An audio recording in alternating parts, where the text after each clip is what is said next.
Hey there. It's time to talk 49ers Rams. We're turning the page to Monday Night Football, and this whole long week is nice. I got 2 days not having to go into the facility. We'll be back there at Levi's in Santa Clara tomorrow, but it's going to be the whole Thursday, Friday, Saturday triple header instead of Wednesday, Thursday, Friday because the 49ers don't play until Monday night. Walkthrough day, of course, will be on Sunday. We'll have other football games to watch then. But there's been so much talk about the 49ers offensive line and can they protect Jimmy Garoppolo and can get Jimmy Garoppolo and Kyle Shanahan get on the same page because it was a putrid offensive performance for the 49ers against the Denver Broncos. But not a lot of people have been talking about the fact that the Rams have also been relatively poor offensively. They've lost some guys, and I think it's only fitting to start our discussion of 49ers Rams game week with a look at the Rams offense against the 49ers defense, because there's just been so much of the other stuff. Nobody's been looking at the flip side of the coin. So how are Matt Stafford and the Rams going to do against the 49ers defense, which has been playing really, really well, obviously? That is the big question for me. So I have a few points, and then we're just going to get to Q&A section. I know we're going to keep it a little bit more relaxed with the week still not having started yet, at least the practice week for the 49ers until tomorrow. First and foremost, the Rams' offensive line is significantly worse than it was last year. Joe Noteboom is now their left tackle because Andrew Whitworth has retired, and he was an absolute catastrophe when he played a really good defensive line in the Buffalo Bills to open the season. Now, Noteboom's been better over the past two games, but boy, was he bad against the Bills in that opener. I believe that was that a Thursday night game? Yeah, that was the Thursday night NFL opener. Noteboom was terrible. 8 pressures allowed, sacks allowed, everything. Matt Stafford was bad in that first game. I think it's important to note that the 49ers, they have an even higher pressure rate than the Buffalo Bills, who have Von Miller now, by the way. That's another big loss for the Rams, who's on Buffalo. But the 49ers have the highest pressure rate when they're rushing only 4 in the entire NFL, higher than even the Bills, who are also in the top 5. But we know that the 49ers defensive line is beastly, and we know that Nick Bosa, who has freedom of where he wants to line up, we know he's going to test out Joe Noteboom on that left side. Now, Rob Havenstein, who is the Rams' right tackle, he's been the right tackle before. He also hasn't been great. He hasn't been as bad as Noteboom was in week 1. But I think when you look up and down this offensive line with Noteboom at left tackle, Havenstein at right tackle, and David Edwards at guard, those are 3 pronounced weaknesses in pass protection. And there's a reason why Matt Stafford has not been as efficient as he was through large stretches of last year, including the stretch run of last year to help the Rams to that title. And it's because you can get pressure against the Rams. And I think the 49ers are going to get pressure against LA on Monday. So that leads us to the bigger picture discussion. If the 49ers do indeed get pressure against the Rams on Monday, will the Rams be getting a lot of pressure against the 49ers, at least enough pressure to disrupt what we expect to be a quick passing game? And I think the answer probably on both fronts is yes. If, I'm not here to give gambling advice, but I will right now. Hammer the under in this game. I don't even know what the under is. That's how seriously I take that. But this has the potential to turn into another tractor pull if these offensive lines don't shape it up. And the Rams' offensive line was really bad against the good Buffalo pass rush. And obviously the 49ers' offensive line was bad against the good Denver pass rush with Bradley Chubb and Randy Gregory last week. So we're only focused on this side of the ball. We're focused on Rams' offense against 49ers defense. And I do think that the 49ers will have some openings there. While we talk about this matchup, it's a good time to mention Samson Ebukam. He has a top 5 run stop win rate, according to ESPN. They track pass rush win rate, run stop win rate, pass block win rate, run block win rate, all that stuff ESPN is able to track. Run stop win rate amongst edge defenders, Samson Ebukam comes in at number 5, and he's got some good company in there. Max Crosby from the Raiders is number 1. Those are more established star power type of names, right? Crosby has been to a Pro Bowl. I believe that he was voted All-Pro over Nick Bosa last year, right? That was a complete travesty, but whatever. You look at Ebukam and you realize he's a former Ram. He played his first 3 seasons with the Rams, and he played in a different position in that Wade Phillips defense. He dropped back into coverage a lot more often, maybe similar to what Drake Jackson was doing in LA at the same time, right? For USC, dropping into coverage. It just wasn't the best use of Drake Jackson's talents. And I have to say that whatever the Rams were doing with Samson Ebukam probably wasn't the best use of his talents, because ever since he figured out that defensive end and the wide nine, roar around the edge thing with the 49ers last year, and it took him about, two-thirds, three-quarters of the season to really click. But when he figured it out, and that started to be like week 14 at Cincinnati, Ebukam has been a very productive edge rusher. And one thing that the 49ers really liked about his tape when they studied him while he was playing for the Rams is that Ebukam, even though he's a lighter edge rusher, only around 250, he's really strong. He doesn't get moved in the run game. And sometimes, it's a liability to have those lighter speed rushing types out there on running downs. But Ebukam does not get moved in the run game. He's strong. I mean, he's just an athlete, right? He can move, but he also has the strength to sit in there and take some of those blocks and clog up some space. And his strength, that was one of the reasons why the 49ers gave him $6 million per year when they signed him in 2021. His strength has shown up in run support for the 49ers this season. And that's been really cool to see. So Ebukam, you got to tip your cap to him. And I mention him in this defensive line section because he once played for the Rams. So this is a revenge game for Samson Ebukam.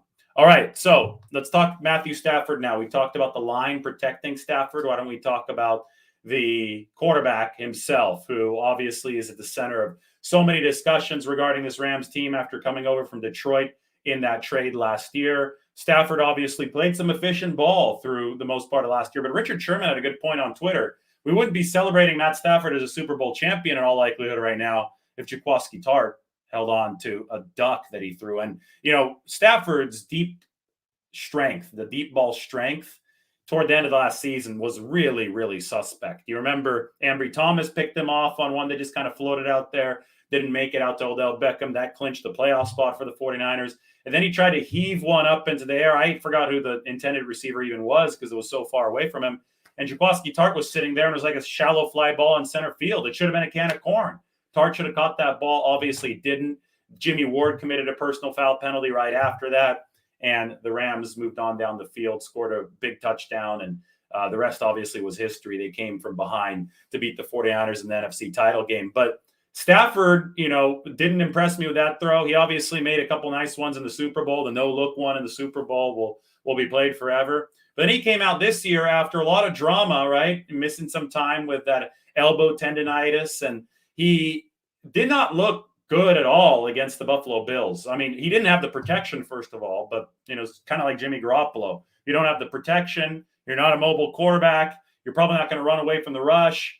Stuff is going to get bad. And Stafford has been known to throw his share of head-scratching interceptions. So he was a pick machine again to open the season against Buffalo. But his best game was the last one. And I just got done watching the tape of Rams against Arizona, which was this past weekend. And I thought that Stafford was much more on point in this last game. He was going where he was supposed to with the football. It wasn't an explosive offensive performance for the Rams, but it was efficient enough to get the win in the desert. So Stafford, there were questions, right, about the elbow, about everything entering the season. Those questions only intensified, but his last game was his best one, and that's important for them entering this game against the 49ers. But how will he do against the 49ers? Because there is no more Odell Beckham Jr. for the Rams. They've got Cooper Kupp, and then they just got a bunch of guys, unless you consider Tyler Higbee, the tight end, more than a guy. But last year, when the Rams played the 49ers, especially in the NFC Championship game, they exposed the 49ers' lack of depth at cornerback, right? I mean, late in the season, the 49ers were leaking oil, I thought, on the back end of that defense. Tartt obviously dropped the would-be interception. But if you remember the NFC title game and you remember the first half of Week 18, the Rams were getting theirs, right? They were throwing downfield. The 49ers were having trouble defending them. Yardage was there for LA. And then when they made that comeback in the NFC Championship game, it seemed that the 49ers were just out of gas, right? Leaking oil, out of gas, not a good combination for any well-oiled machine or previously well-oiled machine. So the 49ers were just struggling to get across that finish line last year. And there's a reason why they signed Charvarius Ward. There's a reason why they re-signed Jason Verrett to add some potential depth to that cornerback room. He won't be back yet, though, this week. There's a reason why they're such big proponents of Emmanuel Moseley, and they're hoping that he just gets stronger, stays healthier. And it's because that secondary needs to be better than it was in the NFC Championship game last year. And I think it clearly is when you see the way that Charvarius Ward is covering like a lockdown cornerback, when you see the way that Emmanuel Moseley is playing. I mean, Talanoa Hufanga, this is a little bit off topic. He leads the NFL in stops, and a stop is a PFF stat. He has 11 of them this year, by the way. It's a PFF stat that tracks run stops that are considered wins for the defense. So a certain percentage of the line to gain if you stop a guy before that spot. It's meant to not have garbage tackles included, right? A lot of times garbage tackles are included in a player's line, and you don't get an idea of exactly how well he played. Well, stops, that shows that Talanoa Hufanga has been a missile. Anyway, let's go back to this. 49ers secondary. By the way, Hufanga and Tashaun Gibson lead the NFL 1-2 in lowest passer rating allowed by NFL safeties. So the 49ers are really good across the secondary. Their pass rush has been overwhelming people. They were not a problem against Denver this past week, right, on defense. The 49ers had a problem offensively, not with their defense. And I look at this Rams team and I see a weakened offensive line, and I see a receiving room that lost its most important auxiliary weapon. Odell Beckham Jr. was taking a lot of heat off of Cooper Kupp, who almost set the NFL receiving record last year. So now if you go up and down this Rams receiving apparatus, you've got Allen Robinson. Okay, there's some respect there. Ben Skoranek, I don't think there's a lot of respect there. Tyler Higbee, okay, he's been around. He's one of the more established tight ends in the game now. But outside of Cooper Kupp, I think these are all matchups that the 49ers can win, especially if they get the benefit of a good pass rush. So the 49ers will be able to dedicate a lot of resources to Cooper Kupp. And that's important because Deommodore Lenoir, the second-year man, is now their starting nickelback. And Kupp likes to line up inside. He likes to line up outside. When he's inside, it might be Lenoir matched up on him. But I do think the 49ers can double Cooper for most of this game, especially if they get a good pass rush. Because when you double somebody, something else is usually open, right? But it's usually a later read. So if that pass rush is getting to Matthew Stafford in under 2.5 seconds, well, then LA has problems in this game. So it's a matter of firepower. And it really seems to me that the 49ers defense has more firepower than the Rams offense. But you do have to look out for a big neutralizer, and that's Cam Akers. And this was a neutralizing factor in the NFC Championship game. Cam Akers came back, and he ran well in the first half of that game. He didn't get hardly anything in the second half. But in the first half of that football game, the Rams were able to move the football on the ground. They averaged over 4 yards a carry. They racked up a bunch of runs, and they held a big play count advantage of the 49ers, which is something that I absolutely think was a factor when the 49ers, who had played 20 games last season, including an NFL record, 12 road games, they just ran out of gas at the end of the NFC Championship game. They really needed to make the play that Jaquiski Tartt didn't make. They needed to get off the field. They needed that interception. They didn't get it. And because they didn't get it, the Rams exposed the 49ers, who were at the end of their breath late in that game. And one reason the Rams were able to do that is because they ran the ball successfully in the first half. They ran up that play count. They inflicted some bruises. Again, death by paper cut. I talked about it this past weekend. The Broncos did the same thing to the 49ers. They chipped away with the run game in the first half, and then the dam ruptured in the second half. So look out for Cam Akers. The 49ers can't let him do to them in the first half what he did to them in the first half of the NFC Championship game. Akers runs hard. Akers can move, and I thought he ran well against Arizona. So it is imperative for the 49ers to find a way to plug up that run. What you're going to see the Rams do is what everybody tries to do against the 49ers wide nine. Defensive line is elongated, stretched out. You put Ebukam, you put Bosa, you put Amenahu, all your edge rushers far out there so they can round the edge against the tackle. That leaves the defensive tackles for the 49ers on an island. You double team them. And I thought the 49ers started to get worn down by the double teams against the Broncos this last game. Some second half rushing success for Denver. It was 3 yards in a cloud of dust, but that cloud of dust moved up to 4, 5, and 6 yards, right? And Givens, Kinlaw, those guys on the inside, I mean, you could tell the double teams are starting to gas them.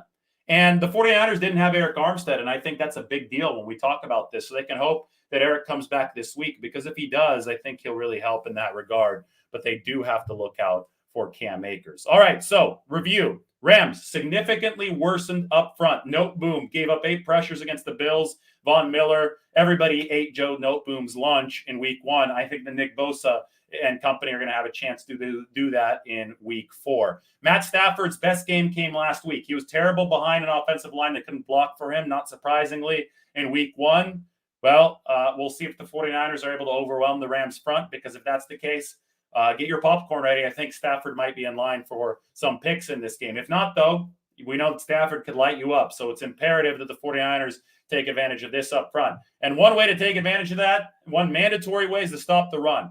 Because if Cam Akers is able to, pick up some yardage on the ground, wear the 49ers out a bit, that's the quickest way to diffuse a pass rush. But if the 49ers can put the Rams into a passing game, there is no Odell Beckham Jr. on this team. It's only Cooper Kupp, and they could dedicate a whole lot of resources against him. Guys, there's a reason why the 49ers are favored in this game. That might shock you. I think the line went from 49ers by 2.5 to 49ers by 1.5.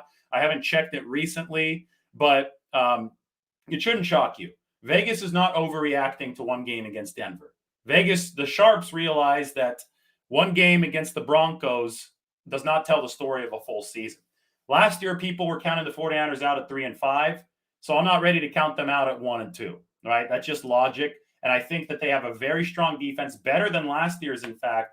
And that offense for the 49ers, well, it was ugly, but they have a demonstrated track record in previous seasons of delivering enough efficiency to win a lot of football games. So I'm going to talk about that in future videos. We'll see if the 49ers are able to rediscover that type of efficiency. But for now, this is a video about the defense. This is a video about their defense, which has been awesome, which has been overpowering. And I do think that they have what it takes to stack up against the Rams offense that is not as talented and not as good as it was during their Super Bowl run last year. All right, everybody, check out The Athletic. I'll put a link in the comment section here in a little bit.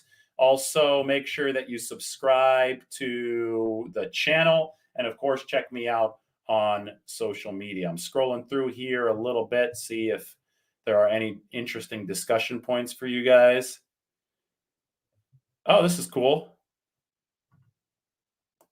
Dave, my girlfriend and I love your spreadsheets and analytics. You're a pro, and I enjoy your content. Good job. Thanks, man. Funny enough, it's my fiance, and she was my girlfriend back at the time that got me more into the spreadsheets and stuff, because she's really good with them with work. So she's actually currently flying to San Francisco, so I have to pick her up at the airport here in about an hour. Got to check out the flight tracker.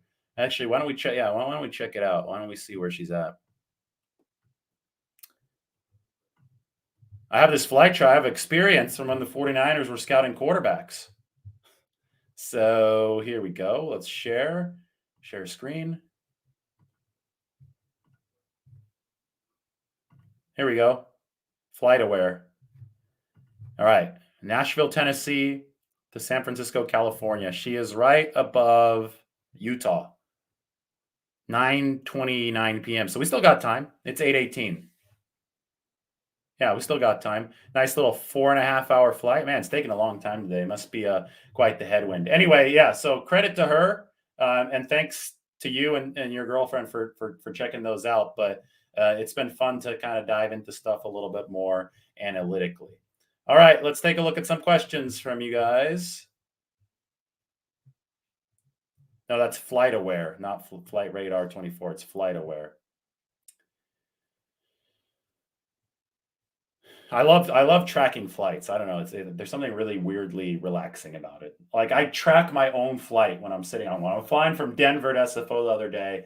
I always get the Wi-Fi because I'm working, and one of my tabs is on Flight Aware, and I'm looking at my own plane. I like to see how high up in the air we are, all that good stuff. We don't know about Armstead. I would think that there's a better chance of him playing that last week. It was close against the Broncos. He was out there working out before the game. It would certainly help the 49ers if Eric Armstead was available. All right. Colton McKivitz, I think he's doing fine. There's a question about McKivitz from Jason Mitchell. This will be the last one I answer today. I've got to get rolling here in a little bit. I have a couple things to do before I have to go to the airport. But yeah, Colton McKivitz playing on his ankle injury, or tender ankle, I guess, last week. But McKivitz is going to be back in the fold, starting at left tackle in all likelihood for the 49ers. All right, guys, like the video, sub to the channel. We'll talk to you all soon. Take care.